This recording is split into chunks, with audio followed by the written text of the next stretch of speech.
Okay, hello and welcome to the channel everyone. This is Basit sir welcoming you to your own classes, the tutor subsidiary of it, Commerce Edge.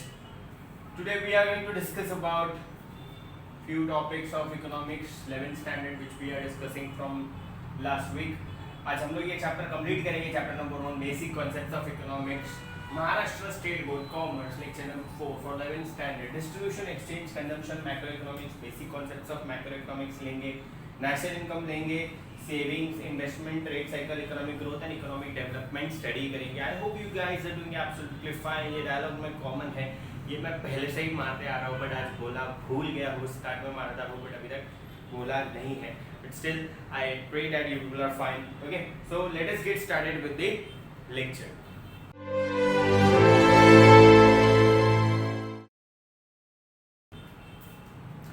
Distribution. पहले हम लोग ने पिछले lecture में हम लोग ने लैंड, लेबर, कैपिटल, एंटरप्रेन्योर पढ़ा था, जो प्रोडक्शन के अंडर में आता है. प्रोडक्शन वाला जो पार्ट था वो फर्स्ट पार्ट था. अभी सेकेंड वाला जो पार्ट है उसी सब टॉपिक का वो है distribution. So we are going to study about distribution. Distribution, it is the division of factor reward amongst the different segments of the society. Factors of production claim that rewards of rent, wages, interest and profit through the process of distribution. जो बनाया है land, labour, capital और entrepreneur की मदद लेकर factory में, industry में, company में जो भी चीज प्रोड्यूस हुई है उसको अगर हमने डिस्ट्रीब्यूट नहीं किया वो जगह पर जहां पर उसको हमको बेचना है, तब तक हमको उस पर्टिकुलर मेहनत का रिवॉर्ड नहीं मिलेगा, हमको उस लैंड का रेंट नहीं मिलेगा, हमको उस वेजेस पे किया है हमने जिस लेबर को उसका फल नहीं मिलेगा, हमको रिवॉर्ड नहीं मिलेगा, हमको प्रॉफिट नहीं मिलेगा जब तक हम लोग ने उस पर्टिकुलर प्रोडक्ट को हमने बेचा नहीं जो हमने प्रोड्यूस किया था. Production activity, land, labour, capital, entrepreneur, ये चारों फैक्टर्स को हमने मिलाकर जो चीज़ को प्रोड्यूस किया था, जब तक हम उसको मार्केट में डिस्ट्रीब्यूट नहीं करते, डिस्ट्रीब्यूशन प्रोसेस जब तक नहीं होता है तब तक कोई भी प्रोडक्ट मार्केट में बिकेगा नहीं, और मार्केट में बिकेगा नहीं तो पैसा आएगा नहीं, पैसा आएगा नहीं तो प्रॉफिट होगा नहीं, और आगे का जो प्रोसेस है लैंड, लेबर, कैपिटल, एंटरप्रेन्योर का फर्दर प्रोडक्शन का वो भी नहीं होगा, कंपनी का प्रॉफिट नहीं होगा if the distribution process has not been taken place. Okay, I hope people have understood distribution क्या होता है. सिंपल वर्ड्स, जो बनाया है फैक्ट्री में उसको मार्केट तक पहुंचाना. डिस्ट्रीब्यूशन प्रोसेस में हम लोग मोस्टली मोड्स ऑफ ट्रांसपोर्ट बहुत ज़्यादा डिपेंडेंट रहते हैं उस पर.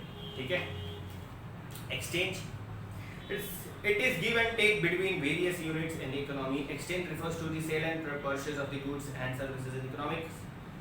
Exchange is necessarily a mandatory transaction. See, देखो सब प्रोसेस के हिसाब से चल रहा है. हमने फैक्ट्री में लैंड, लेबर, कैपिटल, एंटरप्रेन्योर का मदद लेकर, हमने फैक्टर्स ऑफ प्रोडक्शन की मदद लेकर सर्टेन प्रोडक्ट्स को प्रोड्यूस किया. प्रोड्यूस करने के बाद हमने उसको डिस्ट्रीब्यूट किया, और डिस्ट्रीब्यूट करने के बाद हमने उसको एक्सचेंज किया. एक्सचेंज किस चीज के थी? It is a monetary exchange. पैसे के साथ हम कोई भी प्रोडक्ट को एक्सचेंज करते हैं just because to earn profit only. Okay, process complete होना चाहिए. प्रोड्यूस किया, प्रोड्यूस करने के बाद डिस्ट्रीब्यूट करना है, डिस्ट्रीब्यूट करने के बाद उसको मार्केट में भेज दिया एक बार, तो मार्केट में उसको सेल आउट करना है ताकि पैसा आए. जिस चीज के लिए प्रोड्यूस किया था वो अल्टीमेटली हमको मिले. Okay, and last is consumption. It is making use of goods and services to satisfy human wants. Now what they have told over here is, जो चीज़ प्रोड्यूस की उसको डिस्ट्रीब्यूट किया, जो चीज़ डिस्ट्रीब्यूट की उसको हमने ट्रांजैक्ट किया, एक्सचेंज किया पैसे के बदले. इन शॉर्ट कोई ना कोई कंज्यूमर या कोई ना कोई कस्टमर जो हमारे प्रोडक्ट को लेके गया है, अब वो उस प्रोडक्ट को यूज करेगा, इन शॉर्ट कंज्यूम करेगा. इन शॉर्ट कंजम्पशन प्रोसेस होगा, और कंजम्पशन प्रोसेस को अल्टीमेटली क्या बोलते हैं? Satisfying the wants of human. अभी मैंने समझो ये मार्कर लिया है, तो मार्कर किसी ने बनाया रहेगा, मार्कर किसी ने कहीं ना कहीं बनाया होगा, तो उसने डिस्ट्रीब्यूट किया रहेगा मेरे घर के नीचे वाली दुकान तक. मैंने वहां पर जाकर लिया तो वो एक्सचेंज का प्रोसेस हो गया, और मैं अभी इसको यूज कर रहा हूँ, मतलब मैं कंज्यूम कर रहा हूँ इस प्रोडक्ट का. आई एम नॉट कंज्यूमिंग मतलब ये नहीं है कि हमेशा खाना ही होता है, यूज करना भी होता है. Satisfying human wants is called consumption of that particular product. Okay, I hope you people have understood what I am teaching right now. हम लोग ने 3 प्रोसेस अभी पढ़े हैं. पहला प्रोसेस, इसके पहले वाला जो था प्रोडक्शन, वो हम लोग ने पिछले लेक्चर में पढ़ा था. मैंने ध्यान नहीं दिया कि ये तीनों भी उससे ही लिंक्ड है, वरना हम लोग उसी लेक्चर में, या तो फिर मैं प्रोडक्शन भी इसी टाइम पे लेता था, बट आई गेस प्रोडक्शन तुमको पिछले लेक्चर में समझ में आया होगा. तो ये 3 भी तुम लोग को समझ में आ गया है। क्या होता है यहाँ पर? प्रोडक्शन होता है। प्रोडक्शन मतलब क्या? Land, labour, capital, entrepreneur. Land मतलब जमीन, फैक्ट्री हमारी, लेबर मतलब जो फैक्ट्री में काम कर रहा है, कैपिटल मतलब जो पैसा हमने लगाया है, और एंटरप्रेन्योर मतलब मैं खुद, मैंने पैसा लगाया, लेबर को रखा लैंड पे, जमीन पे, मैंने एक फैक्ट्री खड़ी की, उसके अंदर मशीनरी लाई और उसमें रॉ मटेरियल्स डाल के मैंने कुछ बनाया। मैंने जो बनाया उस लेबर को मैंने उस वेजेस दिए, उस लैंड का मैंने रेंट पे किया, उस पर्टिकुलर मशीन का मैंने एक्सपेंसेस पे किया, उस जो फैक्ट्री है उसका रेंट पे किया, इतने सारे खर्चे किए मैंने, तो उसका फायदा भी तो आना चाहिए ना। कैसे आएगा? तो ये सब खर्चा किस चीज के लिए किया? कोई चीज बनाने के लिए किया। जो चीज बनाई मैंने, जो प्रोडक्ट बनाया मैंने, से फॉर एग्जांपल ये मार्कर बनाया मैंने इतने सारे लोगों को जमा करके, तो ये जो मार्कर मैंने बनाया उसको मैंने डिस्ट्रीब्यूट किया पूरे इंडिया भर में जितने भी स्टेशनरी शॉप्स है उसमें, और फिर उस स्टेशनरी शॉप में जाकर जिसको भी इस मार्कर की जरूरत थी उसने जाके खरीदा, तो क्या हुआ? वो एक्सचेंज हुआ। और जब उसने खरीदा और खरीदने के बाद पैसा दिया तो कंपनी को तो पैसा मिल ही गया, बट कहीं ना कहीं मार्कर का भी तो यूज होना चाहिए ना। हमने पैसा तो पहुंचा दिया कंपनी में, पर मार्कर कंज्यूमर तक पहुंच गया एक बार, तो मार्कर का यूज करेगा वो कंज्यूमर, जैसे मैं कर रहा हूँ। तो that time we observe consumption of that product, we observe the utility of that product, we observe that the human wants are getting satisfied by what has been produced in the factory before the distribution. I hope you people have understood what I taught you right now. ठीक है, समझ में आया? Okay, आगे बढ़ते हैं। हम लोग चैप्टर के इंटरवल पे पहुंच चुके हैं, बट इंटरवल के बाद वाला जो हिस्सा है वो बहुत ज्यादा छोटा है। मैक्रो इकोनॉमिक्स वाला जो पार्ट है उसको सिर्फ एक ही पेज का प्रेफरेंस मिला, I don't know why. Macro economics basically micro economics से भी डिफिकल्ट होता है, बट मैक्रो इकोनॉमिक्स बहुत ज्यादा इंटरेस्टिंग भी होता है। मैक्रो इकोनॉमिक्स के इन लोगों ने सिर्फ बेसिक कॉन्सेप्ट्स दिए हैं, उसमें सर्टेन 6 पॉइंट्स है, हम लोग अभी वो पढ़ेंगे। ठीक है, माइक्रो इकोनॉमिक्स हम लोग पिछले 4 लेक्चर से 3.5 लेक्चर से पढ़ रहे हैं, and I hope you people have understood what is micro economics. हमने इंट्रोडक्शन पढ़ा, बेसिक कॉन्सेप्ट्स पढ़ा, उसके वॉन्ट्स वगैरह वो सब पढ़े, डिफरेंट टाइप्स ऑफ चीजें पढ़ी हम लोग ने माइक्रो इकोनॉमिक्स में, and we completed micro economics just right now, and we are going to start with macro economics. I hope people are understanding what I'm teaching right now. ठीक है, so let us get started with the second part of the chapter, that is macro economics, and with this particular topics which we are going to cover today, we are going to end this chapter number 1 of economics, and we are going to start with OC of 11th standard. Okay, ये lecture के बाद कल lecture नहीं होगा, परसों जो भी lecture होगा वो हम लोग उसी से चालू करेंगे। ठीक है, so let us get start with macro economics. मैं चौथी बार बोल रहा हूँ कि मैक्रो इकोनॉमिक्स चालू करते हैं, अभी फाइनली चालू ही कर देते हैं। ठीक है, मैक्रो इकोनॉमिक्स मींस लार्ज और एग्रीगेट और total. Macro economics is therefore the study of aggregates covering the entire economy such as total employment, national income, national output, total investment, total savings, total consumption, aggregate supply, aggregate demand, general price level, etc. ठीक है, now what they have told over here is कि देखो एक forest में एक पेड़ है, अगर मैंने उस एक पेड़ के बारे में स्टडी किया तो मैंने उस पर्टिकुलरली माइक्रो इकोनॉमिक्स की थ्योरी को वहां पर अडॉप्ट किया। पर अगर मैंने उस सारे फॉरेस्ट के पूरे फॉरेस्ट के पेड़ को अगर मैंने एक साथ स्टडी किया है, अगर मैं टोटल की बात करता हूं, अगर मैं एग्रीगेट स्टडीज की बात करता हूं, तो मैं यहाँ पर मैक्रो इकोनॉमिक्स की बात कर रहा हूं। Macro economics is nothing but study of aggregates. Macro economics is nothing but study of aggregates. Macro economics is nothing but study of aggregates. Aggregates मतलब क्या? एग्रीगेट्स मतलब टोटल। मैक्रो इकोनॉमिक्स हमेशा total की स्टडी करता है। एक particular tree के बारे में हम लोग पढ़ेंगे तो वो माइक्रो इकोनॉमिक्स, बट अगर हम लोग ने पूरे फॉरेस्ट को एक साथ पढ़ा है तो हम लोग स्टडी कर रहे हैं, we are studying about macro economics. What we are studying about? We are studying about macro economics. अगर हम लोग माइक्रो इकोनॉमिक्स की बात करते हैं that means we are studying about aggregates. Aggregates मतलब टोटल। जब हम लोग एक पूरा कॉन्सेप्ट और उसके टोटल के बारे में जब हम लोग स्टडी करते हैं that is nothing but macro economics concept. I hope you will have understood what I told you right now. देखो उसमें कुछ कॉन्सेप्ट्स ऐसे हैं जो मैक्रो इकोनॉमिक्स से रिलेटेड है, वो है टोटल एम्प्लॉयमेंट, पूरे कंट्री में जितना एम्प्लॉयमेंट मिला वो, नेशनल इनकम, पूरे कंट्री ने कितना कमाया, नेशनल आउटपुट, पूरे कंट्री में कितना ज्यादा आउटपुट हुआ है, नेशनल इन्वेस्टमेंट, पूरे कंट्री ने कितना ज्यादा इन्वेस्ट किया है, टोटल सेविंग्स, टोटल कंजम्पशन, कितना कंज्यूम किया पूरे कंट्री ने, total supply that is aggregate supply, aggregate demand, general price level, ये सारी चीजें पूरे कंट्री से रिलेटेड या पूरे वर्ल्ड से रिलेटेड है। हम लोग एक एक इंडिविजुअल के बारे में या एक फर्म के बारे में या एक इंडिविजुअल पर्सन के बारे में नहीं स्टडी कर रहे हैं। We are studying about all, we are studying about whole, we are studying about total, we are studying about aggregate, we are studying about not anything but macro economics. Okay, so Kenneth Bowding's definition of macroeconomics. We are studying about the definition of macroeconomics right now. MACRO, macro, macroeconomics हम लोग उसका definition लेते हैं अभी।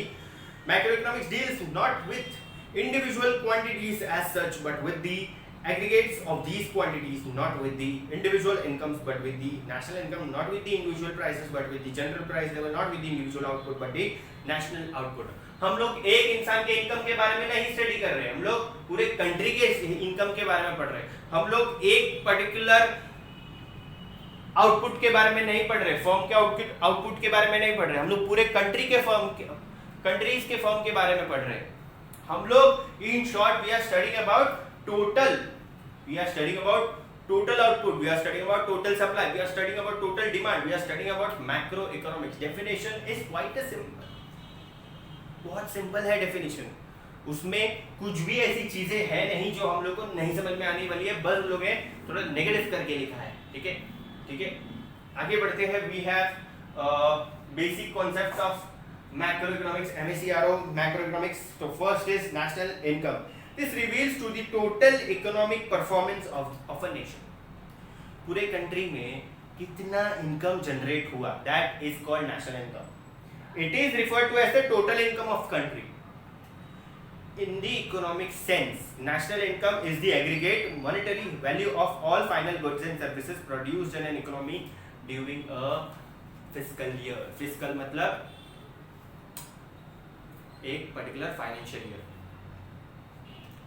Financial year में कितना final goods produced हुआ है, उसका जब हम लोग टोटल लेंगे और उसको मॉनेटरी वैल्यू में काउंट करेंगे, that is called national income. एक कंट्री में, इन सिंपल वर्ड्स, एक कंट्री ने एक फाइनेंशियल ईयर में कितना इनकम जनरेट किया है, that is called national income. ठीक है। Second is savings. It is that part of the income which is set aside to satisfy the future needs by forgoing current consumption. In other words, savings is that part of the income which is not spent currently on consumption. हम लोग समझो 10,000 रुपया कमाते हैं और उसमें से मैंने 8,000 रुपया एक्सपेंड कर दिया, मैंने 8,000 रुपया खर्चा कर दिया, बट जो मेरा 2,000 रुपया बचा है वो मैं फ्यूचर एक्सपेंसेस को, फ्यूचर में कोई आने वाले नीड्स को, फ्यूचर में कोई आने वाले बड़े खर्चे को करने के लिए मैं बचा के रख रहा हूँ। तो ये 2,000 रुपया जो मैं बचा रहा हूँ, that is nothing but my savings. Savings is nothing but a part of income which we remove for the further expenses, future expenses, by foregoing current expenses। मतलब आज के कंजम्पशन को थोड़ा सा कम करके अगर मैं फ्यूचर के लिए सेव कर रहा हूं, that is called savings. Future के लिए पैसा बचा रहा हूं, that is called savings. Okay. Third is investment. It refers to the creation of capital assets through mobilisation of savings, except example machinery, equipment etcetera. Investment में क्या होता है कि समझो हम लोग ने सेविंग्स की और उस सेविंग से मैंने अगर समझो कुछ खरीदा है ऐसा जिससे मुझे आगे जाके प्रॉफिट भी हो सकता है, या कोई मैंने चीज ली जिससे मुझे फायदा हो सकता है, that is nothing but my investment. ठीक है, मैं मेरे पैसे से कुछ खरीद रहा हूं, that is nothing but my investment. Okay. Trade cycles are fluctuations in business.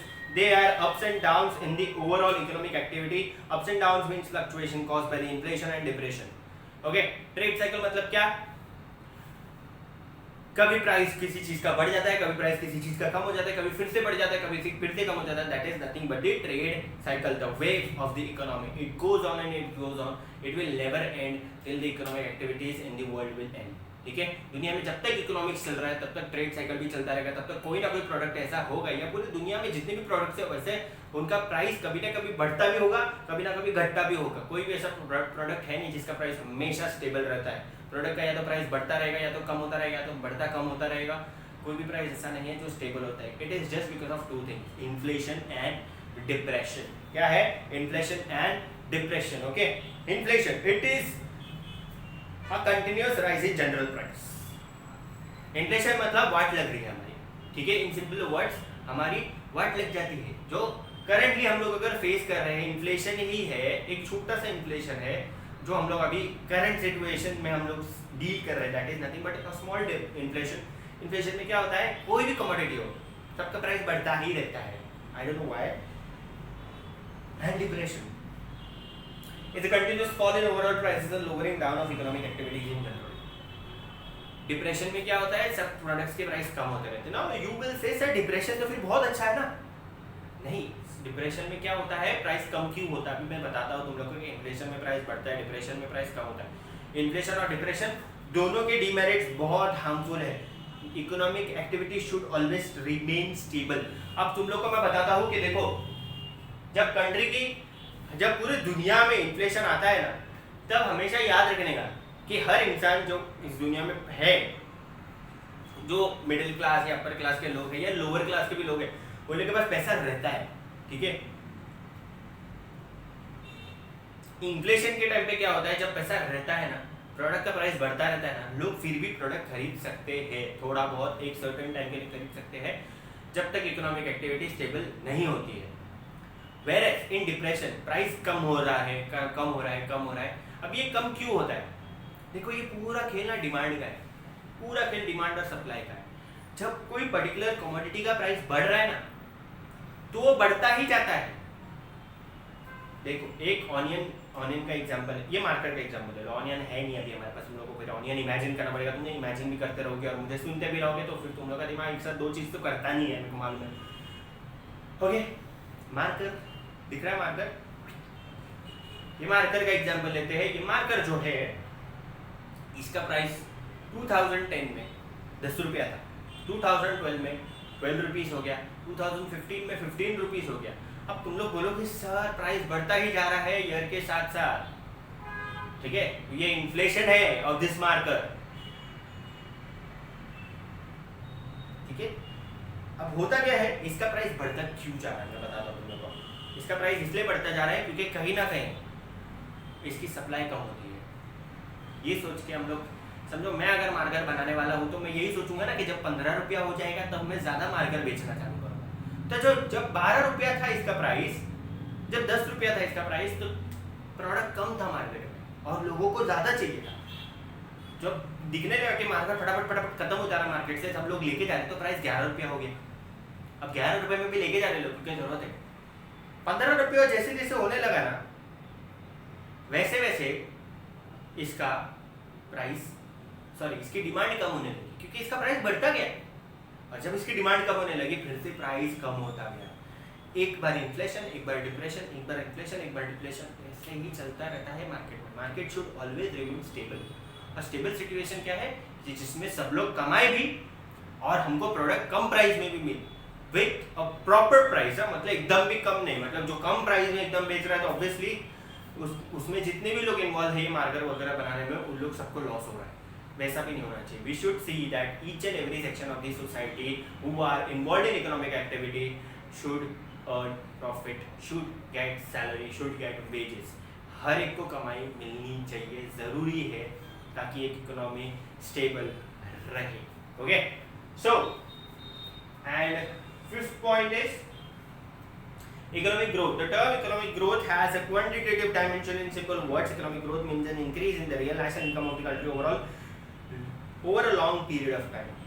Country का जब नेशनल इनकम इंक्रीज होता जाता है, that is nothing but called economic growth. Whereas economic development, this is a wider concept which has qualitative dimension.